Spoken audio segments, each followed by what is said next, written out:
শালা এই বাইক কিনে আমি পুরো জ্বলে বলে বললাম রে ও মিস্ত্রি মুয়া খাতির গাড়ি হিরো হুন্ডা কিনে নিয়ে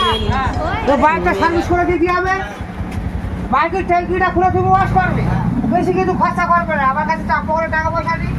তাই আমার বাইকটা কখন হবে বিকালে তুমি আমার আজ না হয় কাল কাল না হয় পরশু পরশু না হয় তরশু তরশু না হয় 7 দিন পরে দাও কিন্তু আমার বাইকটা তুমি ঠিক করে ভালো করে দাও আর তোমাদের এই গ্যারেজে তো আমি সবসময় বাইক নিয়ে আসি তা তুমি আমার বাইকটা একটু সেবা করে দেবে সেবা কথা বুঝতে পারছো তারপর তেলের যা দাম বেড়ে গেছে না এর মতন হয়ে গেছে তেলের যা দাম বেড়ে গেছে এখন মানুষ কিন্তু বাইক কান মুঠে সরতে পারছে না ওই ভারত কোথা থেকে তেল নেবে না নেবে সেটা আবার নাকি ওই আমেরিকা আবার ঠিক করে দিচ্ছে ওই রাশিয়া থেকে তেল নিচ্ছে ওই আমেরিকার প্রধানমন্ত্রী ডোনাল্ড ট্রাম্প বলছে না এই তেল রাশিয়া থেকে নিলে হবে না আরে আমরা সাধারণ মানুষ গাড়ি কিনেছি সরতে পারছি না তেলের দাম যা বেড়ে গেছে আর ওই আমেরিকার গান বলছে কি ভাই মোটে আমি কিন্তু মানতে পারছি না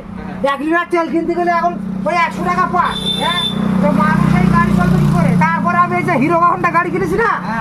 ও সারা সেকেন্ড হ্যান্ড গাড়ি এর কোনো নাম্বার প্লেট নেই দেখো পাচ্ছ ওই পিছনে কোনো নাম্বার প্লেট নেই এই গাড়ি ছোড়ে ভিডিও করছি আরে চাকা ফাঁকা সব ফেলে গেছে আর কি